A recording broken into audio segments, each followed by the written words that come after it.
Good morning everyone, we are live. My name is Ed Stafford and welcome to Forest Skills lesson 13. We're up to 13 now, and this one is all about how to make a grass skirt. If you watched any of my shows, then you'll see that I do, in the past anyway, I'm 45 now, so no one wants to see me naked, but I've done a lot of survival shows without any clothes, and obviously no one likes a willy waver, and so the first thing from a survival priority that I always needed to do was to make a grass skirt. So I'm going to show you how to do that. It's not the perfect time of year for collecting natural materials. It's not a great time for collecting bark, it's not a great time for collecting nettles. Therefore, we're going to use stuff that you can find lying around the house. So, if you've got some old string, or if your dad is very nice, he might let you use his neckties, which I'm going to use to make my grass skirt. But any old paracord or string or stuff like that that you've got, then go and get it now. And I won't start for another 5 minutes. So go and get it now, and then you will be able to join in live. I have an upturned table here, which is my way of basically providing two uprights that I'm then going to tie my grass skirt between, and then we're gonna make it here. So this is also quite important, is that you've got stuff that you can attach your string to. So basically you're going to make like a washing line. So ideally, whether that's in your kitchen from one cupboard handle to the door handle or something like that, but you're just going to have to attach a horizontal bit of string to make your grass skirt. Okay, so go away, get that stuff, prepare it. I'm going to do a few little shout outs. Okay, Gary says, please say hi to my wife Amanda, she loves you, she'd love to see you modelling a grass skirt again. Hello Amanda, I hope you've got a nice healthy relationship with Gary, and that he doesn't mind that too much. Peter Ward says, morning Ed, from Primrose in Norfolk, and you must have read my wife Pippa's mind as she wanted you to model a grass skirt for her. Okay, so this is a common thing. Hi to Pippa, hi to Primrose and Peter. Morning from Jez and Theo. Charlie Connie says hi Charlie. The Ruddler says, morning all, good to see you back again. Again, Kai from Mutsumi in Japan has tuned in again. Lovely to see all the regulars back again. Hi again from the GH boys. Still shot was really funny. Can you say hi to Heather, Ed and Eloise? Hi guys, hope you're having a good morning so far. Reynolds says hello. Exploring with Macca says good morning Ed, good morning. Fiontar says hi Ed. Please give a shout out to 30th Warrington West Scouts. Is that Warrington? Yeah, Warrington West Scouts, and that's from Chris. Morning guys. Morning from Carl, Anne Marie and Marshall in Oban. Reynolds says, I can't read that. Emils. Oh, it's not in English, that's why. Morning from Germany, that's Finding HD. Jane Warrington says, morning. Ben says he won't wear a skirt. Mate, if it's a choice of wearing a skirt or wearing nothing, I'd say a skirt is preferable myself. Max and Sam watching in Somerset. Morning guys. Kim and Moss. Morning in capital letters. Hi guys. Can you say hi to Penelope, your biggest 5-year-old fan? Hi Penelope, thank you for tuning in. Fingers crossed at the end of this lesson you will know how to make a grass skirt with your dad Adam, I reckon that is. Morning from Selena and Norton in Oxfordshire. They've enjoyed watching all your sessions. Hi guys. Graham says hi from Linda in Cambridge. Emma Hicks says, can you say hi to Nathan in Stone? He's 8 years old and watches all your series. Hi Nathan, thank you mate for watching all my series. Can you say Emils and friend? That's from Rinalds. Hi guys, how are you? And morning from Caspar, and that's from Mama Hutter. Thank you guys all for joining me. I think I'll do more shout outs at the end, so if you've got any questions or you want to have a quick mention, then please bang it in the comments. Why would you make a grass skirt? I think it's one of those things that you wouldn't naturally think that you was going to be necessary. But how long ago now? About 8 years ago, maybe 7 years ago, I did an experiment on an island for 60 days, and in order to sort of underline why the experiment was so difficult, and in order to underline that I wasn't taking anything with me to survive, I decided to do it naked. Now, clearly, that was a bit of a marketing stunt. I hold my hands up and say, look, it was right at the early days. It was before Naked and Afraid, which was the big American Discovery Channel hit, took off, and that was, in fact, my producer went straight to the first ever episode of Naked and Afraid, and shot that, but the reason it wasn't really just from a marketing perspective or a sort of publicity stunt as to why we did it. I also thought I literally wanted to prove that I've got nothing hidden up my sleeves, and so we decided to do this show naked. But the one thing that I realised immediately I got to the island is that it made the whole thing far more intense. If I'd landed on the island with a pair of boots on, a pair of trousers on, a jacket on, I could have run around and started being proactive. I could have started looking for firewood, and I would have been in control. But there was something about being naked which made me feel utterly vulnerable. I felt like a prat, basically. I pulled up in the boat with a cameraman on the boat, but then he left, so I was left completely on my own. But as I took my shorts down and got into the water, I just felt so vulnerable, and it intensified the experience, a magnitude of which I can't even describe. It is extraordinarily odd. You know, some people like taking their clothes off and are kind of exhibitionists, but that's not me at all. And so I felt extraordinarily vulnerable, and therefore one of the first things that I did do is make a grass skirt. And for me, that was putting my armour on, I suppose. I wasn't just being dropped off on an island to survive. I also had to self-film a 60-day experiment for Discovery Channel, and I didn't want to do that with everything on display, so I had to make myself a grass skirt. Now, in areas of Australia and South Sea Islands and the Pacific, there is this amazing natural plant called beach hibiscus. And beach hibiscus, if you take the live stems, if you cut one off the plant and you bash it with another piece of beach hibiscus if you want, but another stick, the bark comes off, and it comes off in massive lengths, and it is so good for cordage. You don't have to process it, you don't have to make it into string. It just comes off in these lovely, and you can tow a car with it. You know, it is so strong, it is so flexible. Beach hibiscus, I would say globally, has been the best natural cordage that I've ever come across.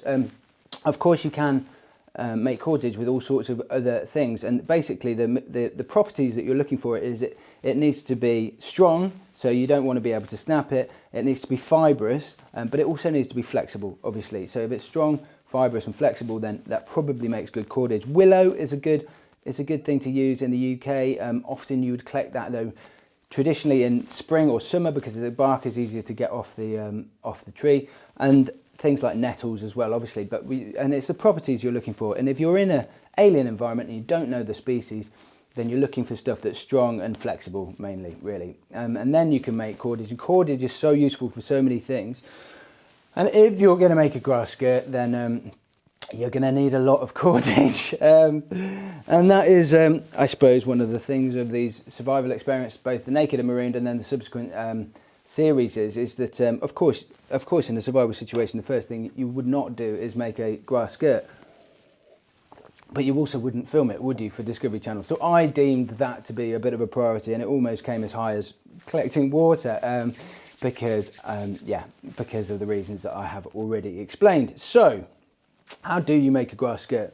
I am going to use a couple of different bits of string here. I'm going to use this one to actually make it, but the first thing you need is a piece of string that is long enough to go around your waist twice, okay? So, if you take a piece of string, you wrap it around your waist so that it crosses at the back, then you want to be able to do, let's say, a bow here. Let's just make things simple for the moment. So that's gone round my waist twice, okay? So not just once. You don't want it just, if I start at the back, you don't want it just that length. You want to be able to go round your waist twice. So start by having it at the front, cross it over at the back, and then do it up at the front.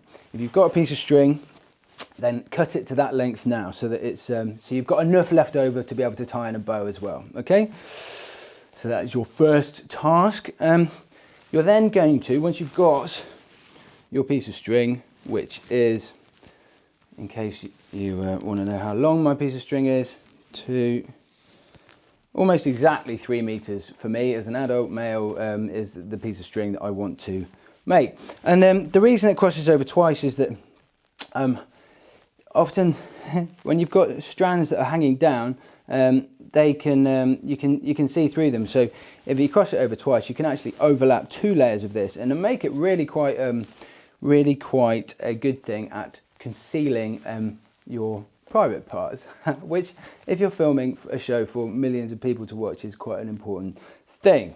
So we're then going to attach our piece of string onto 2 points. Now these can be any points, as I said. They could be your door handle, they could be a chair, as long as that chair is not going to move. I've got an upturned table here, but I'm going to do I'm going to teach a few knots within this session, and it's about how to make a grass skirt. It's unlikely you're going to have to make a grass skirt in anger. However, the knots are all quite applicable to lots of things. So the knots I'm going to teach is a clove hitch, a bowline, a lark's foot, and a hitch on a bite. Okay, so there's 4 knots that you're going to gain out of this by the end of the lesson.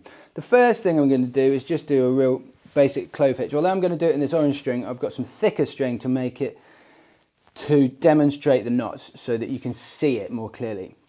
Now what I do is make 2 rabbit ears like that, and then put the second one under the first one, and that is a clove hitch. So let's show you this again. Make 1 rabbit ear. See, that's just literally a fold in the rope. A second rabbit ear.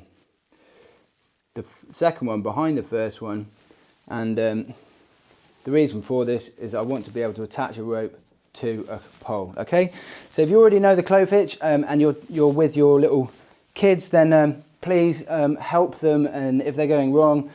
So for me, the way I do it, and I know Stephen does this backwards, so if you teach it from him, he'll do it absolutely backwards to me, but this is the way I was always taught. So right hand goes over left hand, right hand goes over left hand, 2 little rabbit ears, second one behind the first one, and you've got a clove hitch. You can tie it many different ways, but that is a clove hitch, and that is the only thing I need you to know for now. So take the end of your 3 meter or so length of string that goes around your waist twice, make your clove hitch, 2 rabbit ears, second one behind first one, and then attach it to whatever you're attaching it to in the house, your door handle or whatever. And then at the other end, I'm just going to do, well, I'm going to demonstrate another knot now, because I realised I need to do a round turn and 2 half hitches. So round turn and 2 half hitches. Again, I did this when we were doing the bow drill, but you go round the post, and then your live end goes over the dead end, and then up through the hole, and then again live end over dead end and up through the hole. I'm actually going to put that on a bite, that last one, and a bite just means that rather than, so you got your first hitch, rather than live end over dead end and pulling the whole string through, you just grab it so that there's a quick release system. So that's called a knot on a bite, basically a hitch on a bite. So I can then pull that, the whole thing comes undone. So we've already covered 2 knots, and we've just got 1 sort of washing line here. So we've got a clove hitch at that end and a round turn and 2 half hitches with the last hitch on a bite there. Really useful knots. When I was in the Scouts, I didn't used to enjoy knot tying lessons. They always seemed a bit geeky. They seemed to actually personify the old version of Scouts, which was sort of dib, dib, dib and knot tying, and they weren't terribly sexy or exciting. But these are things that allow you to go into the wild and have more confidence. If you're constantly tying a granny knot, which is just basically a made-up knot, which then you can't get undone, then you're often having to cut it apart to get it undone, and it is a lesser degree of competence. And the more knots you know, the more skills you have in your armory, the more equipped you are to do basic things like tying those up. I can now quickly release that one, that will slip off, and I've got my cordage. Whereas if I'd just made it up every time, then that's not ideal at all. Right, so I'm going to grab my my ties, and it's funny how many ties have I built up in my life. That's ridiculous. And this is with me thinning them out. I've got wedding ties. Which one did I wear at my wedding? That one I wore at my wedding. I've got most of them mean nothing. Got my Stonygate Rugby Club tie there. So if your dad has allowed this, then ties are a great thing to use, because if you're using string, you're going to need a lot of string to actually hide yourself under this grass skirt. And the thing about using beech hibiscus is you can get nice wide sections of it off, and therefore you have to put less on the string.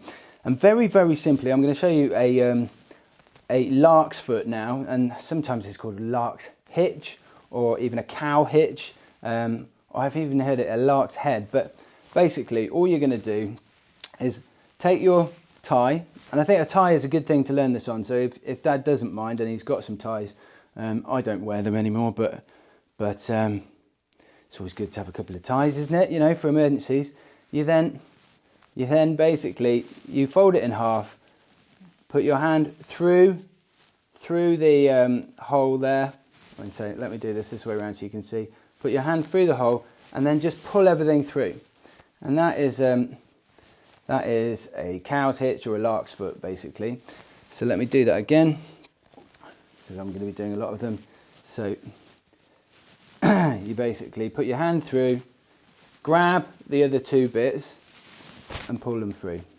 Okay, I don't know whether we've explained that terribly well, but hand through the hoop, grab the other two ends and pull them through. And you can see that very quickly you start to build up a series of knots, and you can push them all together again. Now I'm not probably going to have enough to make the kind of grass skirt that I made on Olarua, but I'm going to try and cover this entire period, because I want, if you are joining in live, and this is the point of these lessons, that is they're interactive, that you can have a go at doing this as well while I am. So hopefully Dad's on board.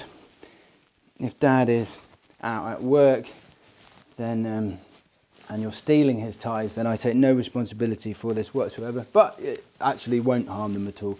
Just don't pull the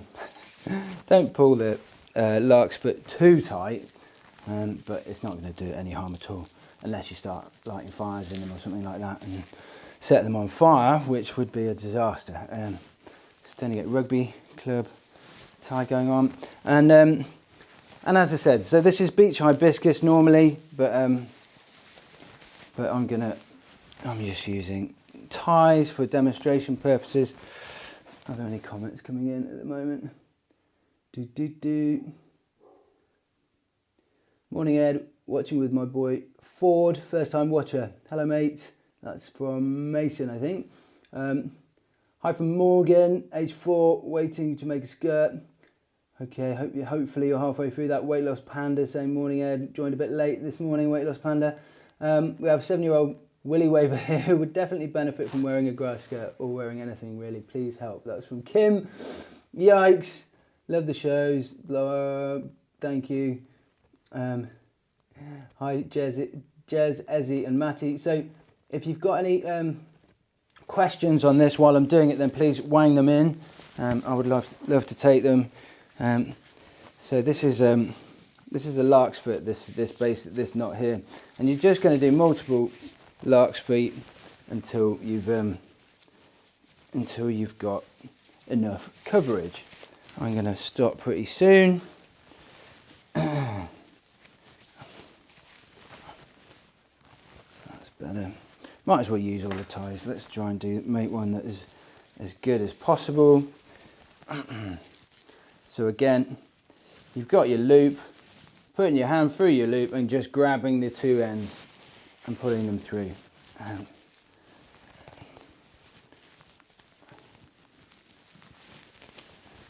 if you do it backwards, you'll kind of work it out.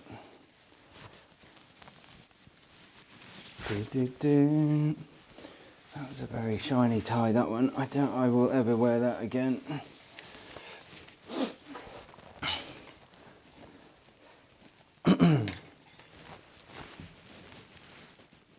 Okay, last tie going on here. So hopefully you are at about the same stage as me. You've made your washing line using a clove hitch and a round turn 2/2 hitches.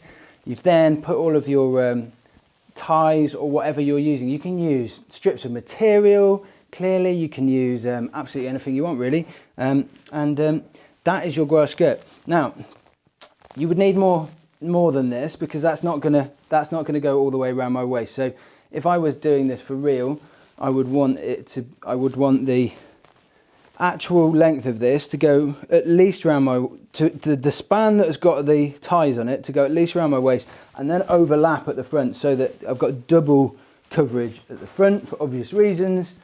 But let me take this off, and right, okay, so the easiest way to tie it up, you can just tie a bow, but I think the easiest way to do this is to have a loop in one end of the rope, and then we're going to tie with a bite, with a hitch on a bite at the other end. So the loop, if you're not worried about a loop needing to come undone, you can literally just bend the end over, so you're doubling over and tie an overhand knot. Okay, so that is the simplest way of making a loop in the end of the rope. But the problem is, when it's under tension, it might not come undone. And for the purposes of learning, I'm just going to put this to one side and demonstrate the bowline. Right, so again, I'm going to teach this. There's lots of different ways to tie a bowline, but well, at least 3. But I'm going to teach it in the way that I learned at Scouts, because I think it's a nice, easy way to remember. Okay, so what we do here, we make a loop in the rope again. Now the live end is the end that's loose, and this end has to be on top of the loop. So this live end just there is on top. Then I want to come up through the hole, go round the tree and back down through the hole. Okay, I pull that tight, and that is a bowline. Okay, so I think I should have explained that I am a rabbit. I think that was the way I learnt it in the Scouts. So live end, loop on top, right? So the rabbit comes up out of the rabbit hole. Let's make sure you can see this on the camera. Goes up and down the rabbit hole, round the tree, which is the dead end of the rope, and then comes back down the rabbit hole. You then pull that tight, and you have got a bowline. Okay, and now the beautiful thing about a bowline is that it can come undone really, really easily, and it's the way it's tensioned, it's got equal tension on all 3 ropes coming out, which means that you can put lots of strain on it, and it's still relatively easy to undo. So you want, on one side of your grass skirt, you want a bowline. Well, all you actually need is an overhand knot if you're bending it, but you need to make a loop. So if you're doing an overhand knot or a bowline, please make your loop. Now, right, then you're just gonna put it in front of you like so, and then you can see how if I'd gone on further I could get the ends to overlap each other, but I'm then going to just put the live end through the loop like this and just do one hitch with a bite. So that then, quick release in case I need to get my skirt off super quickly, and it falls to the floor. Okay, so show that again. Let's push this all down to that end. So we've then gone round coming through there. Hold on.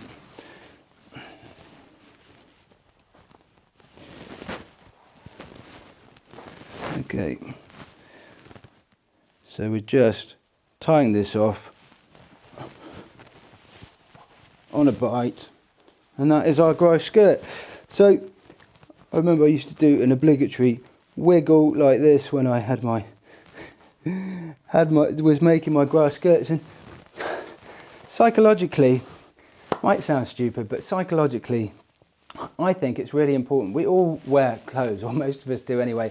And obviously when you're young, people like, oh, kids actually, my little boy loves running around the house naked, but that naive enthusiasm for being naked often fades away. And you know, clothes are our armour to a certain extent, and whether that's a good thing or a bad thing, it made me feel more comfortable. It wasn't just from a warmth perspective. There's a limited amount of warmth getting from a grass skirt like this, but from a psychological perspective, I did find it very, very useful.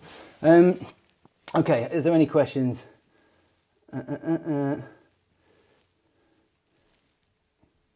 Like apron strings, says the Ruddler. Using cut-up carrier bags, that's a good idea. That's from Jez. Well done, mate. Yay, this is well better than school lessons from Noor. Michael says, good morning, Ed, and everyone else. A little bit late, but happy to be here. Guess I'm getting my ties out. Apologies for that. Yes, Molly and Aidan now want to skip school and do your lesson. Can you tell some stories about your trip to Mongolia? Any tips? Trip to Mongolia.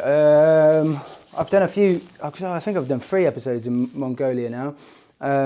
One was in the middle of the Gobi Desert, and what's the story about that? I suppose survival in the desert, I think, is often it's actually impossible unless you are able to read the land and find out where the animals are going, because the animals obviously go from oasis to oasis, and that's how they survive. So I would say that's the key of desert survival. You obviously, if you've just got sand dunes and no plants and no water, you're not going to be able to survive. So the key is working out where the animals are going, and that's often the key to finding water. So that's one story about Mongolia. How would you attach grass to your string? Same way, and this the lark's foot is a really nice knot, because you can use it with grass, you can use it with and the term grass skirt is often a misnomer, because they don't often make them out of grass. They're often made out of bark, and I learnt this method from Aboriginal Australians, and they were from the sort of Cairns region of the Daintree rainforest in Australia. So yeah, flew into Cairns and then went up to the Daintree rainforest, and this is a method that they taught me how to use, and the grass skirt that I made on Uluru for 60 days lasted for the entire 60 days. So it works exactly the same. Whatever materials you're using, clearly the more brittle they are, like if you use leaves that then after about a week have gone all brown and get brittle, then they'll fall off and you'll end up having to remake your skirt, which has happened to me on numerous occasions when there's been a sort of imperfect material that I've had to make it with. But you just have to adapt, and I think that's the whole point, really. Piotr says, is it possible to survive somewhere, I think that's meant to be with you, Ed, after COVID? Perhaps, yeah. Do you take leaf shrinkage into account when it dries up? Yeah, I mean, it does dry out, and then you end up having to shuffle it all round and add more strands on the end. So as it does invariably shrink when it dries up, just add more onto the end and push it all into the centre. But often on Uluru, I would also, I'd need some cordage, and I'd just have it as like a toolkit around my belt. So I'd need to tie something up, and I'll take one off and I'll tie it up, and then invariably, obviously, it gets thinner and thinner, and then eventually you have to add a load back onto the belt in order that you've still got your modesty. The Patson say, cool skirt. That's from Ben, from Jess, I think. Ben and Jess. And Matty and Ezzy. School lessons, can't wait to watch this. Nice skirt, Ed. Any leaves or plants you wouldn't use from the UK? I think anything, I mean, this isn't going anywhere near your mouth, but, you know, you wouldn't use things that are toxic, basically. Waxy leaves, obviously, well, sometimes denotes toxicity in plants. Yew is one of our most poisonous trees, but you'd be struggling to make cordage out of yew bark. It is tricky, but you know, the sub layer of bark is good on a lot of trees actually, because it's where all the nutrients and minerals and stuff are passing through. So it has got lots of long fibrous strips, which are often pliable as well. So, but the nice thing about beech hibiscus is that it's kind of a shrub rather than a tree. So you're not having to cut into the bark of a living tree. You're just taking stems off a shrub that will then grow back. So it's a bit like bamboo. It's very quick growing, very renewable, and a really nice low impact source of materials. Do you do a mini version? Yeah, you can make these super short if you want. But my thighs aren't the best, to be honest, so I do a nice... Casper wants to know if the ties will be okay. The ties will be absolutely fine. Yeah, do not worry about the ties. Unless you're like me and you're kneeling on a dirty floor and getting them a little bit dirty, they will be fine. You're just putting an overhand knot in there. The beauty of this knot is that it works on imperfect cordage because there is no sharp angles to it. It's a nice gentle curve around the top of the lark's foot, and therefore it does work really well with natural cordage and doesn't ruin your ties. Yeah, I have lit mine on fire on a couple of occasions. Yeah, it just kind of goes everywhere. So if you're swimming, it will just float to the surface if you've chosen a buoyant material, because obviously wood floats. So that can be a bit revealing, but also around the fire, if you've got a nice long skirt, again, really cool in terms of, I think it looks better if it's about calf length or something like that, because that looks quite a cool sort of sarong type length to your skirt. However, yeah, watch out around the fire.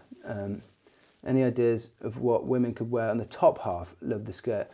I mean, it's just thinking outside the box, I suppose, isn't it? And using the stuff that it's going to be. Laura had to do it when we went onto the island. We went into a tribal location, and she basically had to use big flat leaves that were put over her breasts. And I think you often see episodes of Naked and Afraid, and there's a lot of blaring out, and they don't even bother to make clothes. So I think, you know, this one was for modesty for me in terms of being on an island, but it is a traditional method of making a grass skirt taught to me by Aboriginal Australians. But I think if you were in the wild and you were a woman, you often wouldn't cover up. Obviously, again, if you're filming it for multi-million people watching on TV, then you might want to cover up. But you've got to think, you've got to use the different techniques, and I suppose improvise is probably my answer. Having never made a bra before. How would you use willow for the waist string?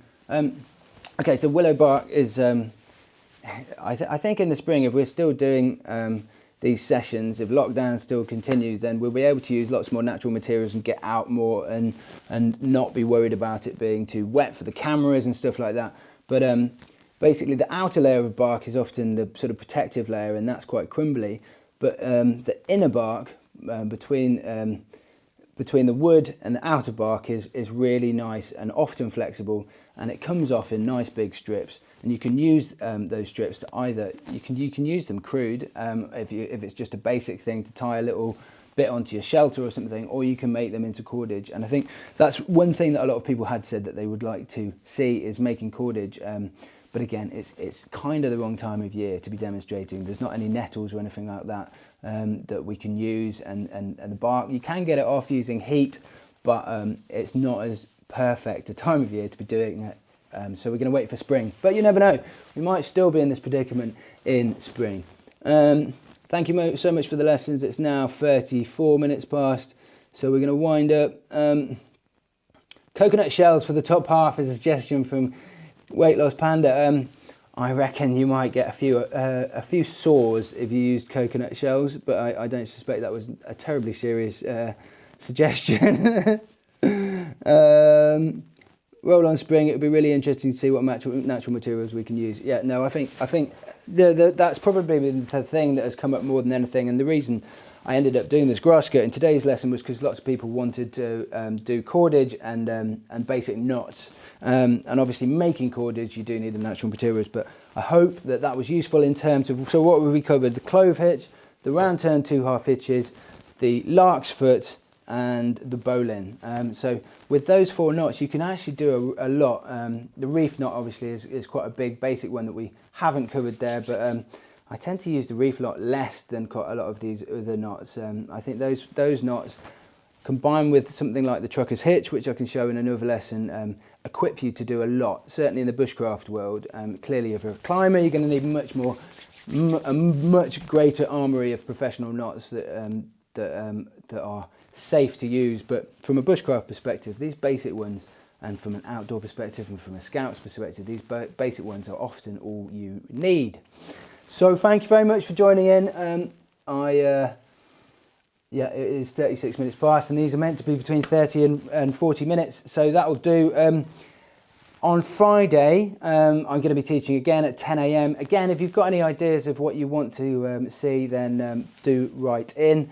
I've got a few ideas up my sleeve, and it is going to be a fun packed session. So thank you for joining. I hope you're doing okay in lockdown.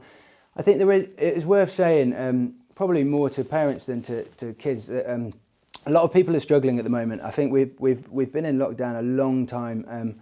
I'll be the first to admit I had a virtual therapy session last week. I think the strains on a lot of us are reaching a level where for some reason we're all starting to struggle a little bit. So do look after yourself, please. It's all well and good, isn't it, to have a stiff upper lip and a too British attitude maybe about this, and not look after yourself and be constantly focused on others. But if you're broken, then you're not as good a husband or father or wife or brother or sister or anything. So please look after yourself.